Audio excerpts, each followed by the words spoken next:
Sukuna के flame arrow से उसके डोमेन के अंदर का सब कुछ जल के राख हो जाता है और तभी उराऊ में कहती है कि हम जीत गए। No, God, please, no! No! No! No!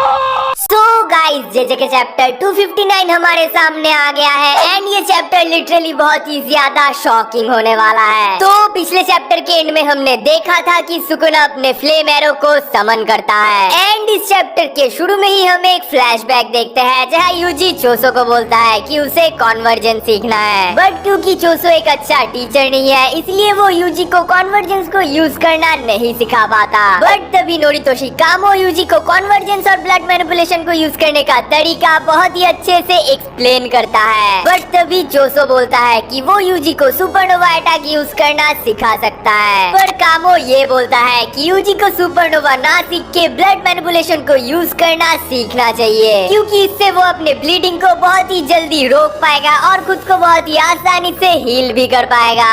उसके बाद हमें ये भी पता चलता है कि यूजी कुसागाबे के अलावा दूसरी बार अपने सोल को यूटा के साथ स्वैप किया था। तो यूजी यूटा के पास से उसके कौन कौन से टेक्निक को यूज करना सीखा है वो तो हमें आगे जरूर देखने को मिलेगा। तभी स्टोरी प्रेजेंट में आता है एंड हमें ये बताया जाता है कि सिर्फ क्लीवर डिसमेंटल को यूज करने से ही सुकुना अपने फ्लेम्स को समन कर सकता है, बट क्योंकि उसके इस फ्लेम एरो का स्पीड और इफेक्टिव रेंज दोनों ही बहुत ही ज्यादा कम है इसलिए सुकुना खुद के ऊपर एक बाइंडिंग वाव का यूज करता है ताकि उसके फ्लेम एरो का स्पीड और इफेक्टिव रेंज दोनों ही बहुत ही ज्यादा इंक्रीज हो जाए। तभी उराऊ में कहती है कि हम जीत गए और नरेटर हमें बताते हैं कि सुकुना का फायर एरो इतना ज्यादा हीट प्रोड्यूस करेगा कि इससे उसके डोमेन के अंदर का सब कुछ डिस्ट्रॉय हो जाएगा और उसके डोमेन के अंदर जो जो लिविंग बींग्स है उनका भी डेथ हो जाएगा। And the king of curses Ryomen Sukuna ने अपने इसी अल्टीमेट टेक्निक का यूज करके माहोरागा को लिटरली एक सिंगल स्ट्राइक में मार डाला था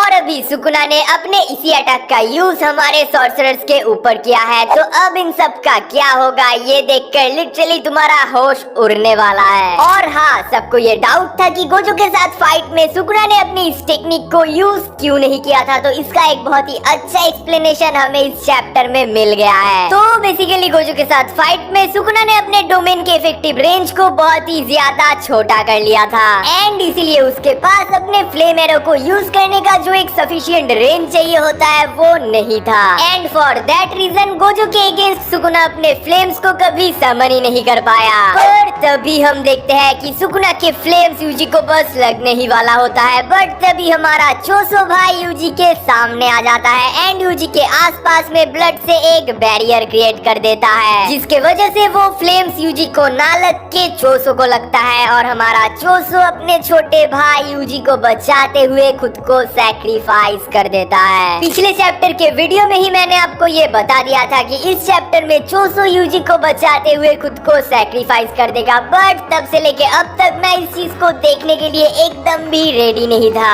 एंड इस चैप्टर में लिटरली वही चीज होता है। सुकुना के फ्लेम से चोसो धीरे धीरे मर रहा होता है एंड तभी वो यूजी को बोलता है I am sorry for being useless during our training and उसके बाद उन दोनों के बीच में जो एक लास्ट कॉन्वर्सेशन होता है वो सुनकर तुम सब रो दोगे। चोसो बोलता है यूजी, यूजी चिल्लाकर बोलता है चोसो क्यों नहीं।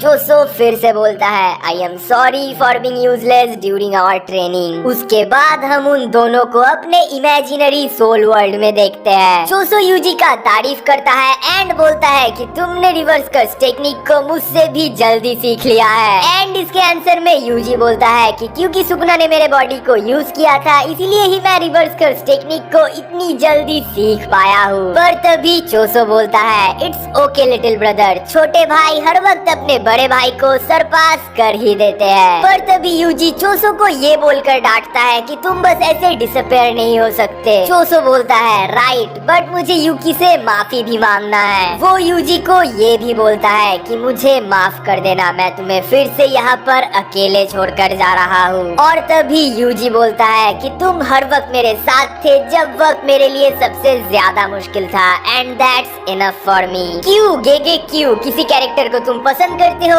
एंड तभी उसी कैरेक्टर का खेल खत्म हो जाता है। पहले नानामी, फिर गोजो एंड अभी हम सबका फेवरेट चोसो भाई। और इनमें से मुझे चोसो का डेथ सबसे ज्यादा हिट किया है क्योंकि चोसो का कैरेक्टर मुझे बहुत ही ज्यादा पसंद था और यूजी एंड दूसरे कैरेक्टर्स के साथ उसका जो इंटरेक्शन होता था वो देखने में मुझे बहुत ही ज्यादा मजा आता था एंड अभी मैं इन सब चीज को मिस करने वाला हूँ। पर उसके बाद हम चोसो को अपने दूसरे ब्रदर्स के साथ बात करते हुए देखते हैं। एसो बोलता है big bro are you there? Choso बोलता है हाँ मैं यहीं पर हूँ। तभी केचिजू बोलता है brother I am cold and इसके आंसर में चोसो बोलता है इट्स ऑल राइट, अगर हम साथ में बात करेंगे तो हम ठंड के बारे में भूल ही जाएंगे। और तभी चोसो ये भी बोलता है कि हम सबका ये 150 इयर्स का एक्सपीरियंस यूजी के लिए बस कुछ दिनों के बराबर है क्योंकि इतने कम समय में यूजी ने इतना ज्यादा सफर किया है और उसने अपने स्किल्स को भी इतना ज्यादा इम्प्रूव किया है कि वो सब उनके 150 इयर्स के जर्नी के मुकाबले कुछ भी नहीं है। उसके बाद स्टोरी फिर से रियलिटी में वापस आता है एंड हम चोसो को अपने फाइनल वर्ड्स बोलते हुए सुनते हैं। चोसो यूजी को बोलता है thank you Yuji for becoming my brother और उसके आंसर में यूजी बोलता है थैंक यू ओनी-चान एंड यहीं पर ही हमारे चोसो का डेथ हो जाता है। रेस्ट इन पीस चोसो भाई, you will always be my favourite. उसके बाद हम देखते हैं कि जब सब कुछ जल के राख हो जाता है तब यूजी बोलता है गाइस कोई है यहाँ पर एंड हम यूजी को ये रियलाइज करते हुए देखते हैं कि चाहे कुछ भी हो जाए उसे अपने रोल को फुलफिल करना है, चाहे वो कितना भी सफर कर ले बट उसे अपने ब्रदर का बदला लेना है जिसने खुद को सैक्रिफाइस कर दिया था बस उसको प्रोटेक्ट करने के लिए। यूजी देखता है कि सुकुना उसकी तरफ बढ़ रहा होता है बट तभी हम देखते हैं कि बैटलफील्ड में एंट्री लेता है हमारे यूजी का दूसरा ब्रदर एओई तोदो।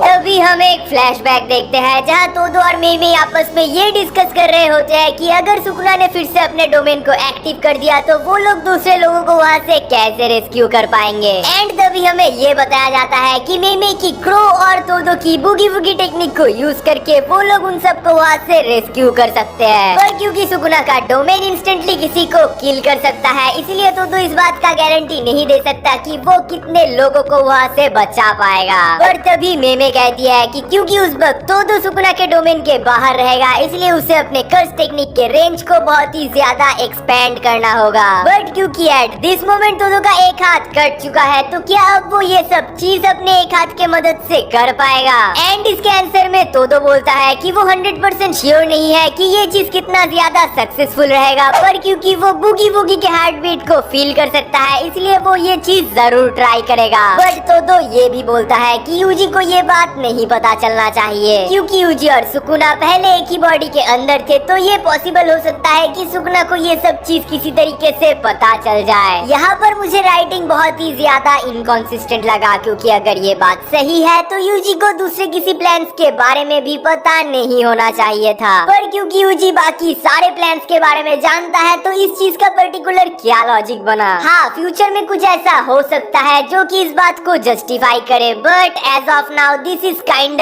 इलॉजिकल। उसके बाद नरेटर हमें ये बताते हैं कि तोदो को भी ये बात नहीं पता है कि उसने किन किन लोगों को सुकुना के डोमेन से बाहर निकाला है एंड क्योंकि यूजी और चोसो सुकुना के डोमेन के एकदम सेंटर में थे इसलिए वो उन दोनों को वहाँ से नहीं निकाल पाया। तोदो यूजी को इन सब चीज के बारे में नहीं बता पाता बट वो यूजी को ये बोलकर एनकरेज करता है कि बाकी सब ठीक है। ये बात सुन के यूजी अपने दिमाग को शांत करने की कोशिश करता है एंड सोचता है कि अब उसे इस फाइट में तोदो के ऊपर बिलीव करना होगा। और तभी हम देखते हैं कि यूजी और तोदो दोनों मिलकर सुकुना के ऊपर अटैक कर देता है एंड नरेटर ये रिवील करते हैं कि अपने डोमेन को यूज करने के बाद सुकुना अब एक ऐसे स्टेट पर है जहां उसके लिए अपने कर्स टेक्निक को यूज करना भी बहुत ही ज्यादा डिफिकल्ट होगा। तो क्या फाइनली अब हमारे sorcerers king of curses human Sukuna को हरा पाएंगे? वो सब तो हम देखेंगे नेक्स्ट चैप्टर में क्योंकि ये चैप्टर यहीं पर खत्म हो जाता है। एंड चैप्टर के एंड में एडिटर कमेंट करता है the path to victory linked by the brothers क्योंकि अब यूजी और तोदो दोनों मिलके सुकुना का वाट लगाने वाले हैं। तो भाई ये चैप्टर यही तक था। इस चैप्टर में हमें हमारे चोसो भाई का एक बहुत ही ज्यादा इमोशनल डेथ देखने को मिला एंड हमें ये भी पता चला कि कुसागाबे के अलावा यूजी ने यूटा के साथ दूसरी बार अपने सोल को स्वैप किया था। तो अब यूजी यूटा के कौन से टेक्निक को यूज कर पाएगा ये देखने के लिए मैं बहुत ही ज्यादा एक्साइटेड हूँ। और आप लोगों को मैं ये बात क्लियर कर देना चाहता हूँ कि सुकुना के फ्लेम से बस चोसो का ही डेथ हुआ है। बाकी सारे लोगों को तोदो ने अपने टेक्निक के मदद से वहाँ से निकाल लिया था। एंड नेक्स्ट चैप्टर में हमें यूजियन तोदो वर्सेस सुकुना के बीच में एक फाइनल फाइट देखने को मिलेगा, जहाँ बाकी सारे सॉर्सरर्स एक साथ मिलके उस फाइट को ज्वाइन करेंगे। अगर वो वीडियो देखना है तो चैनल को सब्सक्राइब करना, और अगर ये वीडियो अच्छा लगा है तो इसे लाइक करके ही जाना। मैं मिलता हूँ आपके साथ नेक्स्ट वीडियो में, एंड तब तक के लिए it's your Joy signing out.